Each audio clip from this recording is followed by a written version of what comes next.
트럼프 관세 정책에 따른 우리 시장의 영향력 그리고 인플레이션에 대한 우려 여러 가지 이모저모 좀 따져봐야 됩니다. 오늘 2월 투자 전략에 대해서 이경민 대진증권 부장과 함께 다각도로 분석해드리도록 하겠습니다. 부장님 어서 오세요. 네, 안녕하십니까. 네, 반갑습니다. 네. 일단 트럼프의 관세 충격을 시장이 어느 정도 소화하고 있는 상황이고 예상보다는 덜 스크래치가 날 수 있겠다라는 기대감도 사실 장 초반에 흡수하면서 시작이 되고 있는데 보편 관세나 상호 관세 이런 부분에 대한 리스크 어느 정도라고 보시는지 좀 분석 부탁드립니다. 한번 생각을 해보시면 관세 부과된 게 뭐가 있죠? 아직까지는 없네요. 없죠. 그러니까 여러 가지 얘기들이 나왔고 굉장히 많은 발언들이 있긴 했지만 보편 관세, 상호 관세 시행될 경우에는 뭐 경기나 물가에 충격을 줄 수 있다는 것은 불가피하겠죠. 그런데 최근 행보를 보면 콜롬비아, 멕시코 그리고 캐나다와의 과정들을 보면은 관세는 협상 카드라는 것을 계속적으로 얘기를 해주는 것 같습니다. 따라서 저희가 지금 현재 시점에서 관세 영향력을 판단하기보다는 관세가 어떤 방식으로 다뤄지고 있는가라는 것들에 대해서 많은 투자자분들이 좀 인식하기 시작했다라고 생각하고 있고요. 관세는 협상 카드다라는 것들을 말씀을 드릴 수 있겠고요. 물론 상호 관세, 보편 관세가 현실화될 경우에는 좀 불확실성이 커질 수밖에 없습니다. 전반적인 물가나 그리고 전반적인 경기 흐름들에 부정적인 영향을 줄 수 있는데 자 그러면 이게 언제쯤 될까를 좀 확인해 봐야 될 것 같습니다. 저희가 예상하기로는 본격적인 보편 관세가 시행되는 시점은 아마 5월 달쯤 되지 않을까 하는 생각을 하거든요. 아무리 빨라봐야. 왜 그러냐면 4월 1일까지 권고안을 제출하라고 했는데 보통 의견 수렴 기간이 한 달 정도 걸립니다. 그렇게 본다면 빨라야 5월. 거기다가 여러 가지 조건들을 따져봤을 때는 하반기 때쯤 본격화되면서 물가나 경기에 영향력을 줄 수 있을 테니까 역발상적인 측면에서 상반기에 많은 분들이 걱정하시는 상반기에는 오히려 트럼프 관세 그리고 통상 정책에 대한 불안감들이 좀 진정되고 안정될 수 있지 않을까라는 예상을 하고 있습니다. 네. 뭐 미국 하원 의장이 자동차 의약품을 상호 관세 쪽에서는 제외할 수 있다라는 가능성이 언급되면서 시장 일부분 좀 반영이 되고 있는데 그 부분도 좀 살펴보시면 될 것 같고요. 이경민 부장님이 워낙 이제 리포트도 자주자주 내시잖아요. 근데 제가 최근 본 리포트가 굉장히 흥미로워서 시청자분들에게 소개해드리면 좋을 것 같다는 생각이 들었는데 그 이름하야 트럼프 미치광이 전략에 흔들리지 않고 우리가 역이용하는 방법에 대해서 강구를 하셨더라고요. 좀 부탁드릴게요. 많은 분들이 트럼프 하면은 여러 가지 정책들을 굉장히 빠르게 강하게 속전속결로 많은 것들을 하고 있다라고 생각하실 텐데 1기 때 트럼프 공약 이행률이 23%입니다. 바이든이 28%였고요. 역대 대통령 중에 보다 더 낮아요. 역대 최저입니다. 역대 최저. 근데 왜 많은 분들이 정책을 잘하고 많이 하고 여러 가지를 했다라고 생각하냐면은 앞서 제목에도 썼듯이 미치광이 전략이거든요. 초반에 굉장히 센 것들을 말합니다. 이거는 아마 트럼프 책이 거래 기술이라는 책에서 나왔던 얘기인데요. 사업을 할 때도 예상하지 못한 시점에 예상하지 못한 제안을 확 던져버린다는 거죠. 그러면은 상대방은 거기에 대해서 집중을 할 겁니다. 이걸 어떻게 풀어내야지? 그런데 트럼프는 그 과정에서 다른 쪽에서 이득을 빼먹는다는 거죠. 예를 들면 이런 거죠. 캐나다, 멕시코한테 자기가 원하는 것이 있었지만 관세 정책을 던짐으로 인해서 여기에 대한 협상 카드로서 들고 나온 게 봉쇄, 국경봉쇄라든지 이런 것들이 있었죠. 그냥 원하는 것들을 얻기 위해서 예상치 못했던 정책들을 던지는 상황인데 그래서 관세 정책은 협상 수단이다라는 것들을 좀 말씀을 드리고 싶습니다. 만약에 제재를 하고 누군가에게 피해를 주기 위해서는 2월 4일이 아니라 2월 1일 날 곧바로 관세를 부과했을 것이고요. 그리고 이번에 철강과 알루미늄 관세에 있어서도 3월 12일 날 발효가 되거든요. 그 전까지 협상을 하겠다는 얘기겠죠. 그 과정에서 여러 가지들을 이득을 얻겠다라는 것이고요. 그래서 단 관세 부과로 인한 시장의 불안 심리는 좀 커질 수는 있겠지만 이게 액션이 취해지는 데까지는 초기에 트럼프 대통령이 제안한 것보다는 실질적인 액션은 작다라는 거죠. 그래서 많은 분들이 트럼프는 너무 많은 것들을 하고 있어라고 생각하지만 실질적으로 하는 건 그렇게 크지 않다라는 것들을 인식하면서 저희는 그런 변동성이 있다면 좀 비중 확대 기회로 삼자라는 말씀을 드리고 싶어서 그런 자료를 냈습니다. 여러분도 꼭 한번 읽어보시면 도움이 많이 되실 것 같고요. 어쨌든 관세 정책 같은 경우에는 제재보다는 협상 카드다라는 데가 골자니까 그 부분 좀 주목하시고요. 인플레이션 우려는 지속되고 있습니다. 특히나 1월 CPI 쇼크다 이런 표현을 쓰던데 어쨌든 6개월 만에 다시 3%대로 올라섰습니다. 10년물 국제금리가 그러면서 4.6 4.62%로 네. 올라섰더라고요. 네. 이 충격은 좀 어떻게 보시는지요? 뭐 예. 지금 3년째 1월 물가가 튑니다. 이게 아마 계절성이 제대로 반영되지 않아서고 또 이 매년 1월 달에 그 물가 비중을 조정을 하거든요. 거기에 따른 좀 여파가 있었던 것이 아닌가라는 생각을 합니다. 그런데 한번 잘 보시면은 아직까지 일회성 요인은 좀 남아있다 하더라도 서비스 물가는 계속적으로 둔화되고 있고 주거비는 계속적으로 둔화되고 있는 상황이거든요. 그래서 저희는 일회성 요인이 남아있다 하더라도 이 일회성 요인이 점진적으로 약해지면서 상반기 주에는 물가가 좀 안정되지 않을까라는 생각을 하고 있습니다. 조류독감 여전히 물가 상방 압력으로 식품 가격 상방 압력으로 자리 잡고 있지만 점진적으로 완화되는 모습들이고요. 유가도 이제 기저효과가 소멸되면서 80달러, 85달러까지 가지 않는 한 다시금 마이너스 반전을 할 것입니다. 전년 대비로요. 그리고 상품 물가도 지금 연말 소비 시즌에 따른 그런 흐름들이 나왔는데 저희는 좀 안정세를 소비 시즌도 끝나면서 이제 안정세를 보일 것으로 예상을 하고 있어서 전반적인 물가는 아마 상반기 중에는 지금보다는 좀 안정되는 모습들을 보여주지 않을까라는 생각을 하고 있거든요. 따라서 인플레이션 우려는 상반기에는 우려보다는 좀 안도가 좀 커지지 않을까? 따라서 3월 FMC를 전후로 해서는 연준이 통화정책에 대한 스탠스도 조금은 비둘기파적으로 가지 않을까라는 예상을 하고 있습니다. 네. 다만 하반기는 좀 몇 가지를 고려해야 되는데요. 트럼프 정책으로 인한 물가 상방 압력이 좀 커질 수 있는 부분들, 두 번째로는 금리 인하한 지 1년이 되는 시점, 그리고 기저효과가 소멸된다는 부분들에 의해서 하반기는 물가 흐름들을 조금 더 꼼꼼히 체크해봐야 되지 않을까라는 말씀을 드리고 있어서요. 상반기는 물가 안정, 하반기는 불확실성 확대 정도로 보시면 될 것 같습니다. 지금 파월 연준 의장이 물가 수준이 여전히 높아서 네. 금리 인하 시점은 조금 더 지연될 가능성이 있다라는 시그널을 지속적으로 보이고는 있는데 네. 트럼프는 본인이 원하는 관세 정책에 밀어붙이려면 네. 금리 인하해야 된다라고 얘기하면서 둘이 좀 팽팽히 엇갈리잖아요. 네, 네. 그런데 부장님의 분석을 들어보면 1월 CPI 같은 경우에는 계절적인 요인이 네, 3년 맞습니다. 연속 지속됐고 네, 네. 이런 흐름을 봤을 때 파월 연준 의장이 상반기를 약간 수그러들 가능성은 있네요. 네, 저희는 네, 네. 상반기 중에는 물가가 좀 안정되면서 네. 지금 금리 인하를 올해 안에 2번 한다라고 하고 있잖아요.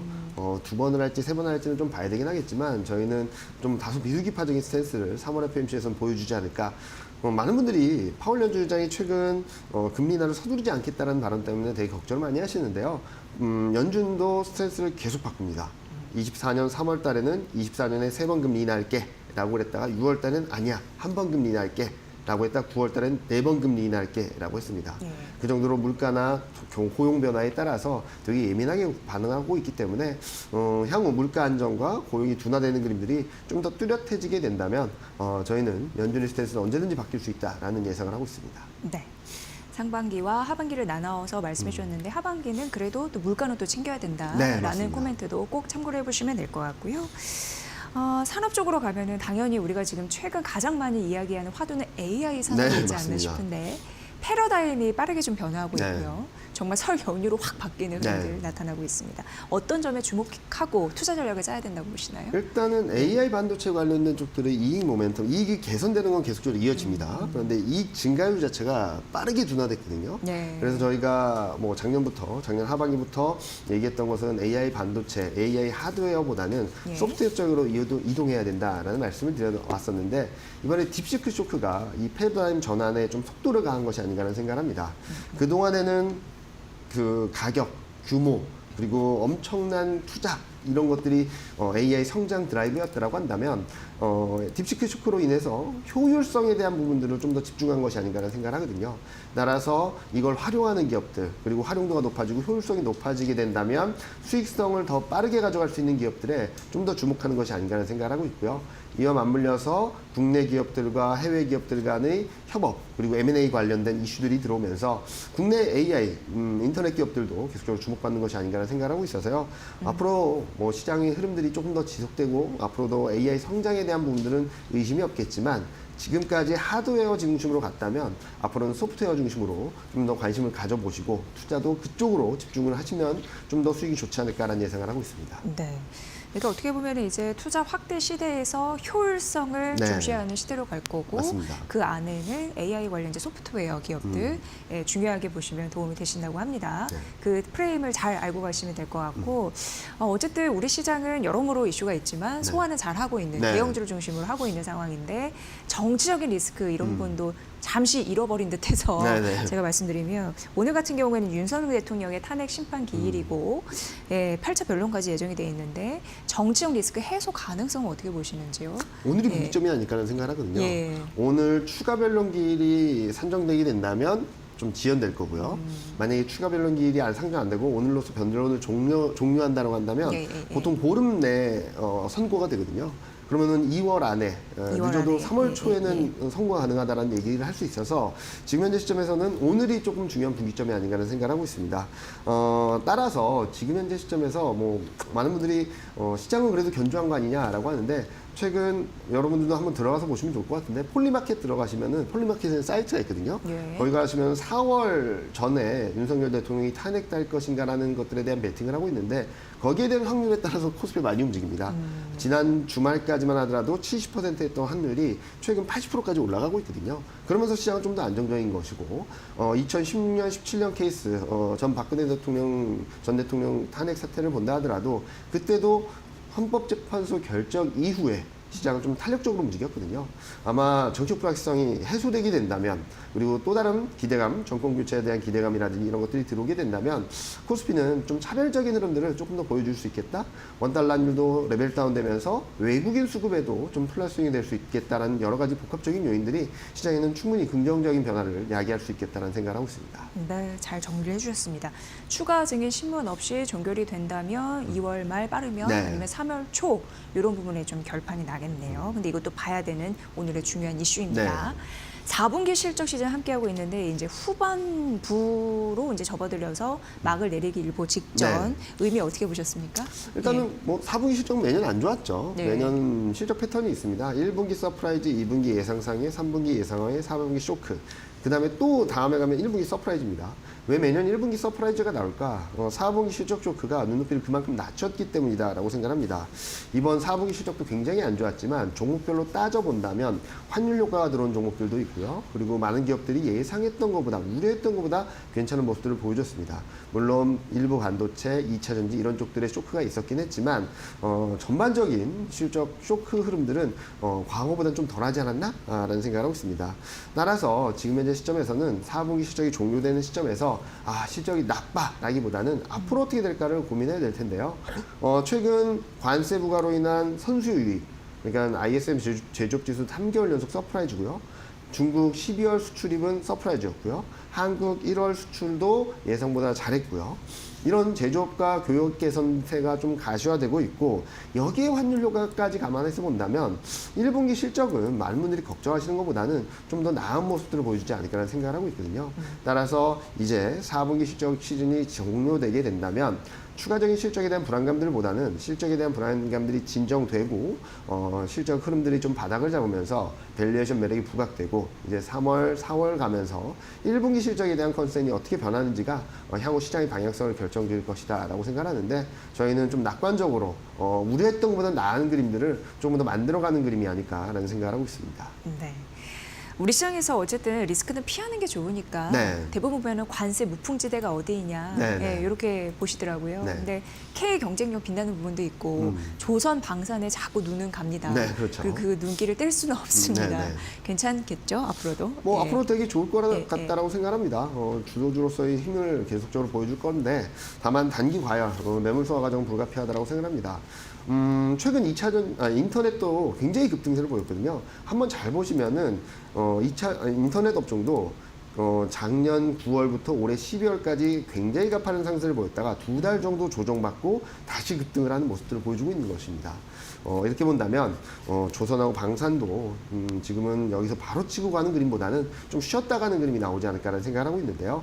따라서 추격 매수보다는 조금 천천히 대응하시는 게 맞다라고 생각을 하고 있고요. 지금 대응하셔야 될 것은 순환매 차원에서 아직까지 올해 내내 관심을 못 받았던 반도체, 2차 전지, 자동차들을 한번 지켜보시면 좋겠다는 말씀드리고 있습니다. 반도체 같은 경우는 뭐 관세 부과에서 일정 부분 좀 비껴나 있다라고 생각하고 있고, 오늘 들려온 소식에 있어서도 보편관세, 상호관세에서 자동차와 그리고 제약바이오를 뺄 수 있다는 얘기들이 나오고 있는 상황이라서 미국 노출도가 높은, 미국의 수입 의존도가 높은, 그리고 미국 산업 비중이 높은 산업에서는 관세 부과가 부담스럽거든요.